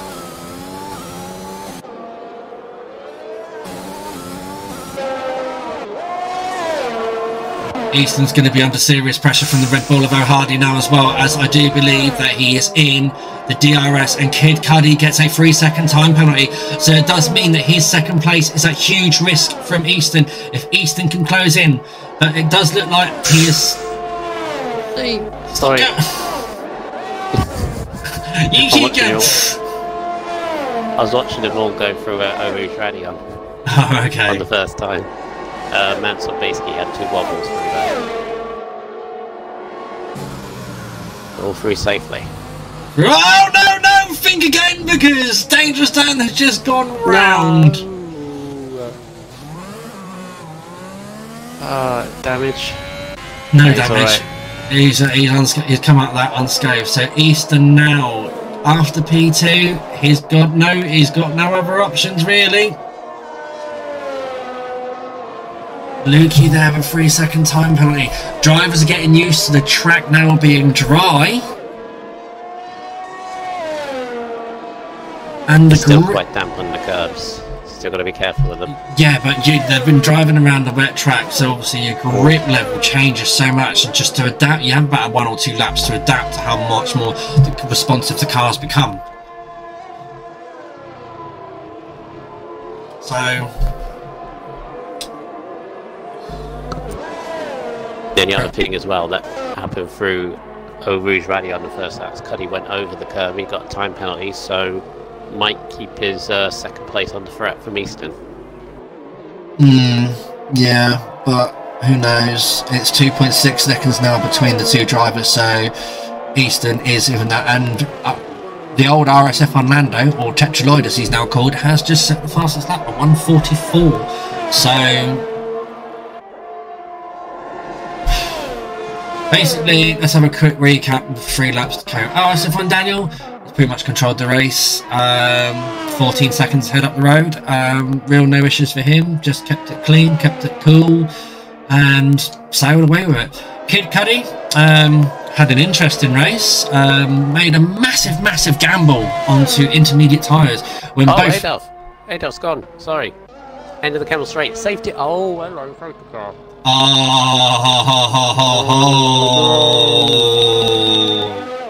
Gotta hold your recap.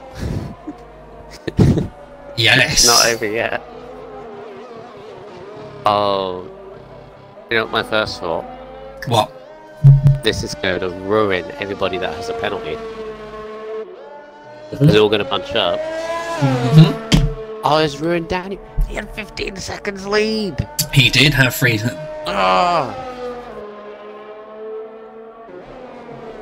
Yep.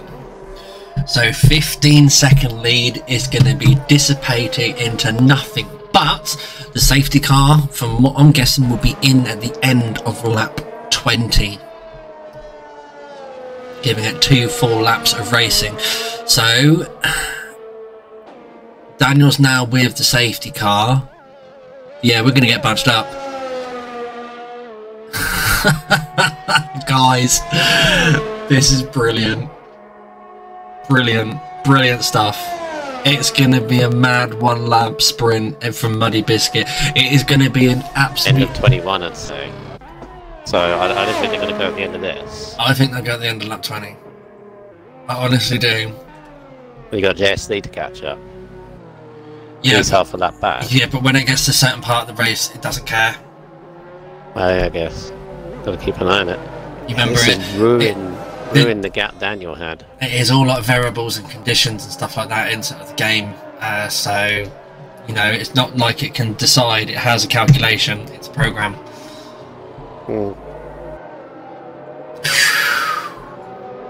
Yeah, this whole thing that Daniel's thinking about, because obviously he was in control. Nothing to worry about. 15 seconds gap. He didn't even have to push. Now he's going to contend with a safety car restart. Is Easton, Hardy, steerage, because those are penalties. I think they're done. They're battling amongst themselves, I think. Yeah. Like Kid Cudi, this has pretty much destroyed his podium. Absolutely destroyed it. Unless a miracle happens and he can dart off and gain 3 seconds. So the only chance he'll...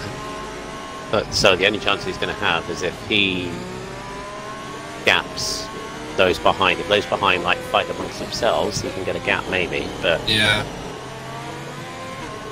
in safety car in this lap. You're all right. Doesn't care about Jess Lee, who's only just up at the chemistry track. Yeah, so he's probably powering around. It's alright, Slee. Slow down. You're not going to get any points, unfortunately. Yeah, Daniel's got to refocus because it'd be deceiving that safety car came out, but it is basically reset. Ooh. It has been reset. It is going to be a mad dash. There will be no DRS at all, so that can't even play into factor. No. Your lap sprint. He's going to do it. Hell for leather. Oh, and there's Mansell fives. Jumps. Okay, restart underway. RSF1 Daniel gets away, but he has not caught Cuddy or Easton sleeping. They are right on his tail, and they're going to get a run up to him up Eau Rouge. Let's get on board now with Easton, who is going to be the prime seat for this. He's going to get the double slipstream. He is right behind Kid Cuddy. Up Eau Rouge now. Does he lift? No, he doesn't, and he goes round!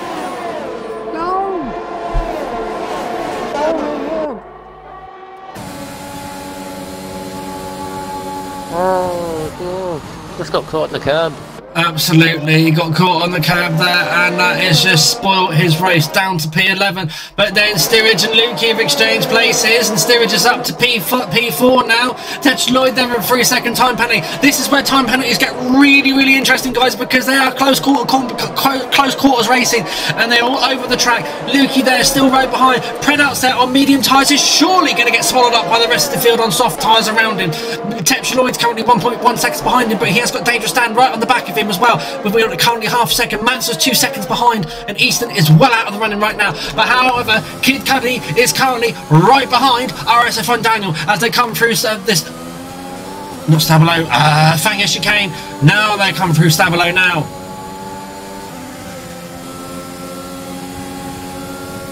He's got the slipstream. He needs to get ahead, and he needs to pull away to have any inkling of trying to hold on to a podium. And going wide like that, my friend, is not going to help you, because the game will give you another warning. So into the bus stop chicane, into the bus stop chicane they come. Gets the run, but it does look like Daniel's got the better run and able to hold Kid Cuddy there with the fastest lap of the race. He is right behind as they come into La Source. Final lap. Final lap of the race. This is not over. Anything can happen on this last lap. This is so close, guys. I bet Shane, the virtual team principal of Aston Martin, is sitting in his seat. But look at Aston, look at the Aston Martin. He's looking for ways all over past the back of the Alfa Romeo as the Alfa Romeo zigzags across the line to try and break the slipstream. But then that's it. They've chosen their line. They've chosen their battle, and that's it. Daniel has managed to hold off the Aston Martin for this round so far. But hang on, F05 Milan is looking right back with the AlphaTauri.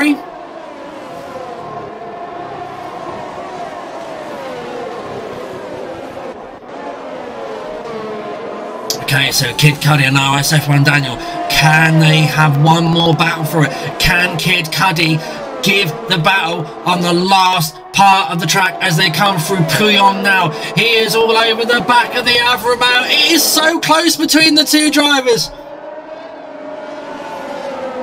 Buddy, I think, may end up 4th or 5th. I think he's just going to miss out on the podium. Okay, Daniel so looks good for the win. RSF1 Daniel now, he is currently in the lead, but here comes Kid Cudi around the last corner of the circuit. Will he get the move done at the bus stop chicane? Is he going to throw it all in? Is he just going to go for it? Sod it, I'm going to do it. No, he doesn't. But however, hats off to RSF1 Daniel, who's managed to keep a hold of the race victory, takes the checkered flag in the Alpha and Kid Cudi crosses the line in second, down to 3rd due to penalties, down to 4th due to penalties, so the classifications, O'Hardy for 2nd, Steerage in 3rd, Kid Cudi in 4th, Lukey in 5th, Dangerous Dan in 6th, Tetchloyd in 7th, Milan in 8th, Manson in 9th, Easton will cross the line in 10th, and Jace Lee will take the last place of the current runners in 11th. What a race!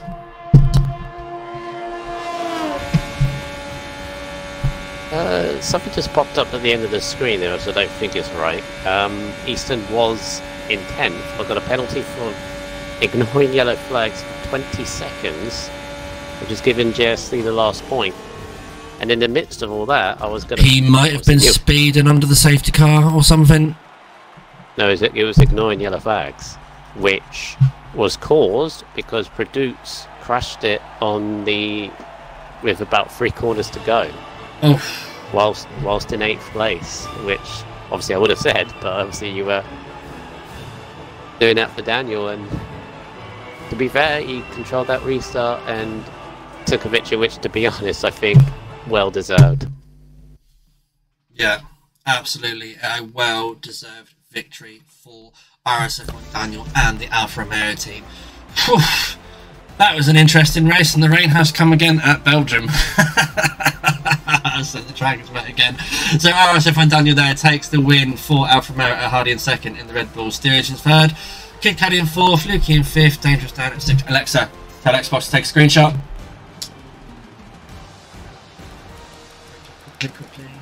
Alexa, tell Xbox to take a screenshot.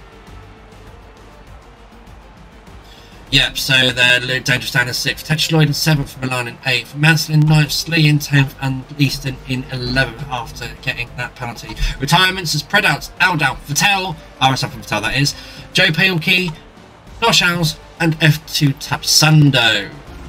So again, no point. Oh, we have got 3 points for Mercedes bid in F1. Guys, we need to do better. We need to clash them. Very, very unfortunate 3 points there. Bearing in mind, I think the drive-through at the start for Mansell, just, he couldn't recover after the end of that. A race with mixed conditions doesn't help, but he did try his best to get 3 points out of it. Oh yeah, without a shadow of doubt, and I'm not criticising, I'm just playing along with it. Guys, we need to do better. We need to clash them. Okay. Mr. Rubens, would you like to do the honours and bring us the podium? Trying to get Daniel in at the moment. He's on the do not. Oh, of course he's on the do not disturb. Of course he is. So of course he's not going to get the notifications up. To Daniel, come on. I mean, he should know. Absolutely. And Lincoln, we don't work for Tesco's. Every little helps.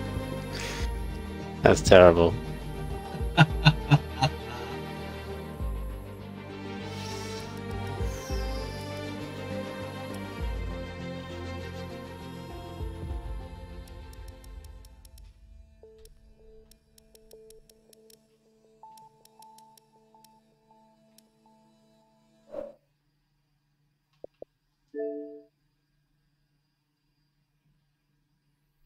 got Steerage, no Harley, still no Daniel. Yeah, he's on he's on a do not disturb. I'm sending like 3 invites. I don't, because obviously when you're on a do not disturb, you don't get the things pop up on the screen. I'll send him a quick Discord now whilst I'm here. Yeah.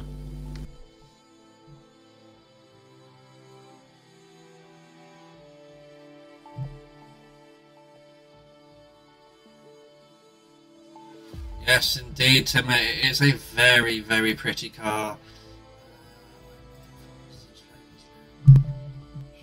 Right, so let's start with third place while we wait? Yes, please.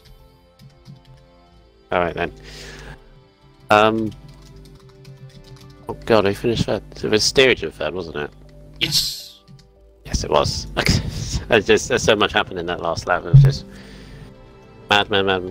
Steerage P3 in Alpine. What a guess. Steerage P3 in the Alpine for you.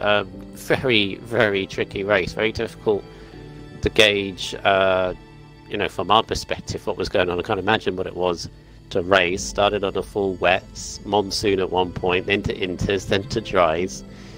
Obviously, you got safety car at the end as well. So in constant battles, must have been fun though. And you got a P3 at the end of it, so you've got to be happy. Yeah, it was a good race.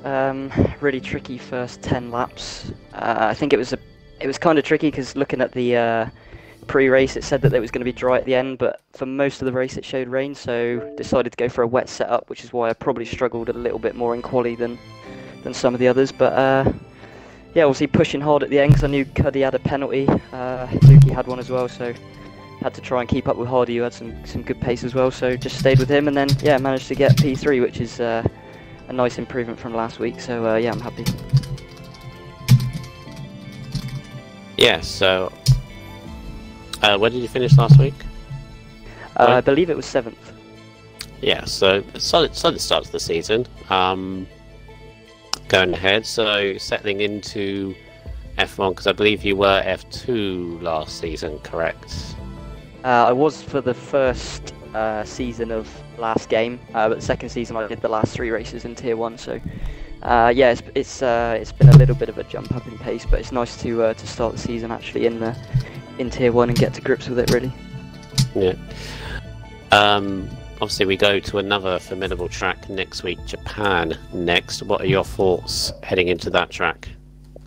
It's in my top 3, so hopefully I can get another podium, but if the weather comes in, I'm not a big fan of the rain, so obviously it's harder then, so we'll just see what happens. But if it's a dry race, then I'm hoping I can get a podium, but yeah, just try and be consistent and see what happens. Yeah, that's all you can do, and a 7th and a 3rd is a pretty solid start in a very competitive division, so very good for yourself, and good luck next week and for the rest of the season. Cheers. Okay, well done on 3rd place as well. Unfortunately, we will not be having the race winner in our midst of us. His microphone does not work, so yeah, it is a shame, but it is one of those things. Everyone's mics don't work, and not everyone's mic works and everything. I know it's dampened the spirits of a fantastic race and a worthy win as well. Let's just say that one as well. But quickly over to O'Hardy in the Red Bull on his 2nd place. Congratulations! Interesting race there. Tauri. No, Red Bull. Well, it is Red Bull. It's Red Bull. Sorry. I'll be quiet. You made me think then, Brundle. Yeah. So, congratulations on P2. It was a very interesting race and quite an eventful race as well. Give me your thoughts. Well, as I said last week in the podium interview, got to be careful around Belgium. There'll be a lot of people crashing, and call me a fortune teller, but it was just that.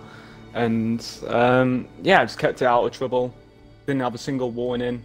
Went with a wet setup as well with steerage, and it didn't really pay off, to be honest, because Easton was probably running like 6.4 wings whilst I was running 8.9, and he just blitzed past me. But yeah, my overall pace was pretty decent. Bit of a letdown to being 12th at the starting grid, but as it shows, doesn't matter where you start, it matters where you finish, and these frauds corner cut every single lap, so easy P2, to be honest.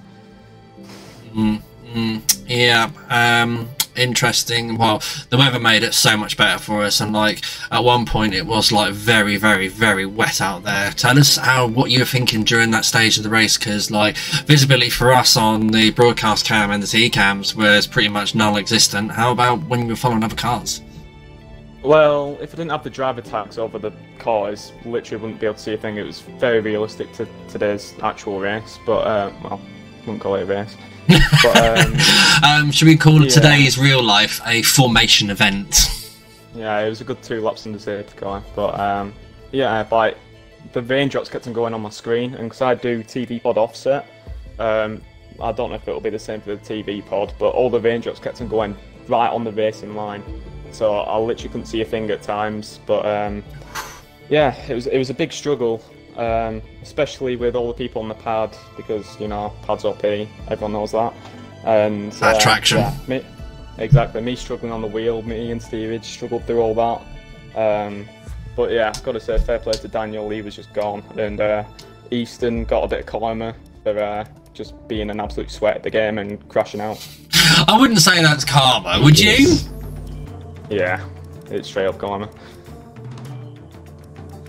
Okay, fair enough. But congratulations on P2. Absolutely cracking results for you. 2 podiums in the first 2 races of the season, so you're definitely getting on to a strong start to your season 5 championship bid. So I won't call it a championship bid. Well, you never know. If you keep the consistency up, come time consistency always pays off. Right. Well, all I can say enough about our raceman is congratulations to RSF1 Daniel. He did do a controlling race until that late minute safety car, which completely reset, held the grid well and kept the race win. So congratulations to Alfa Romeo and RSF1 Daniel for winning. Guys, next week we're off to Ruben's favourite track. We're off to Japan. We're going to eat some sushi and we're going to go around the S's. Tell us, guys, are you looking forward to Japan, or is it the track that you hate? He's asking you too, by the way. Oh, no, I like it. But yeah, it's a pad OP track, just like every track in this game. So yeah. I would have to disagree with you on that one for pad OP for Suzuka. Sure. Every pad user will first sector? What? Nah, Yeah, first sector on a pad is awful. On a wheel, you can just left, right. Nah, pad OP. It's good on a wheel when you nail it, but that first sector is tricky. Ah, it's the most beautiful, most sequence of corners ever to do on a steering wheel. You're setting yourself up, AJ, by the way. I don't care. If you don't win Japan, there's something wrong. I don't care. I don't care. I like Japan. I want to do well at Japan, like I want to do well at Belgium this week as well. But that's it. That's a wrap for RSF1 for the Sunday night Division 1. I'm back tomorrow with Division 2 for a change. I'm stepping in for LR Blazer. And who's my co-coms tomorrow? Is it Rogue? More than likely. Okay. Or it could be a surprise. Ooh. It won't be me, because I got to be up very early Tuesday morning, but it will be someone. Okay, brilliant. Well, it has been an absolute blast of a race for the Division 1. We move on next week to Japan. Let's see what round 3 has in store for Season 5 Division 1. But until then, until tomorrow, guys, it's good night from me, RSF1 Raikkonen. It's good night from RSF1 Rubens, and also from RSF1. It's been great to bring you this race. It's been great to commentate. Well done to all the drivers that have taken part. Until next week, guys. Until tomorrow, guys. Good night.